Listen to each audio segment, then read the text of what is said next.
corporate funding. Some projects have lasted for 17 years, some have lasted for 20 years. And you see a project that is started with 34 billion being augmented to 154 billion. It's not healthy for the society, it's not healthy to the ears. And anybody who hears that will want to ask questions.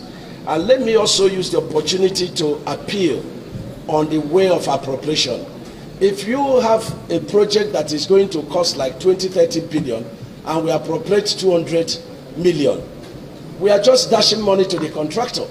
It's not desirable that such projects should be awarded because it can't even constitute 1%, not to talk about 30% legal mobilization to the project. So it is very important that we pay serious attention on the ongoing projects and see how we can finish it. And let me commend Mr. President, because when he came on board, he put the interests of the nation first. And what did he do?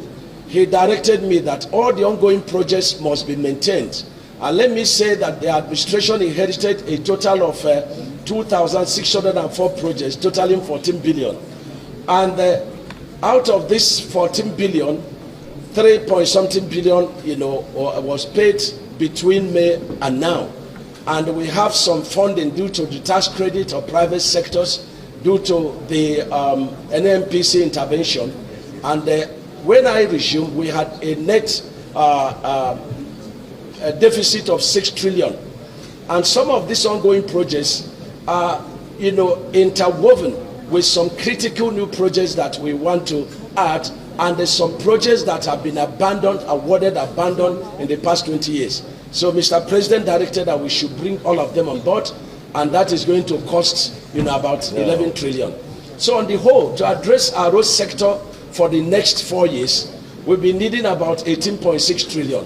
And so the National Assembly must have to, weigh a thinking cap on how we can address seriously our road sector. Finally, let me also appeal to the National Assembly. For the executive to respect your motion on certain intervention, we must have a contingency fund.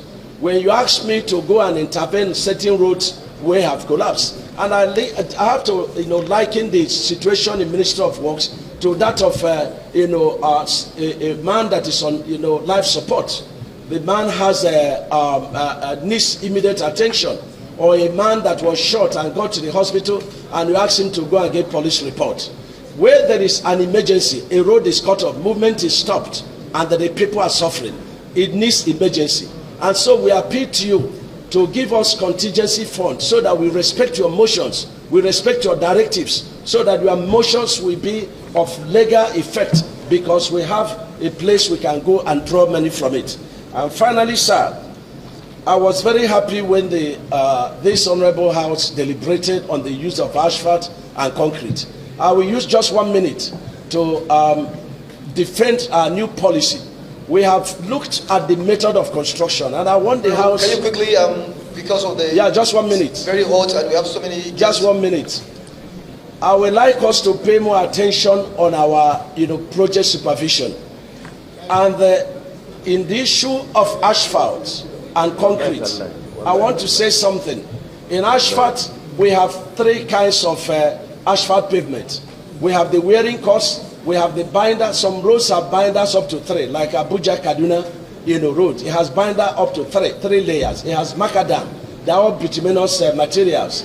And then you now have the stone base. The current price of asphalt right now for the binder cost is about 27,000 per square meter. If you do 3 of it, and you do wearing cost, and you do macadam, you'll be getting about 90,000 per meter squared. And if you do concrete grade 40, which will last for 40 years, 40 to 50 years, and it is 350,000. If you multiply it by 0.2, which is the thickness, you'll be getting about 70,000 per meter squared.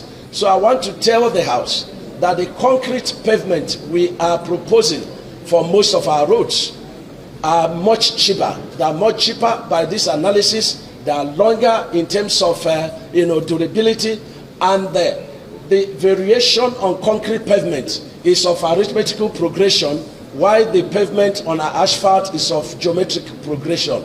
And so I want this Honorable House to assist us, one on the appropriation, so that not only to appropriate, not less than 1.2 trillion in our annual budget, we should be able to work with you to come and think outside the box on how we can fund our road sector. It will help Nigerians. Thank you, Mr. Chairman, honorable members, for the opportunity.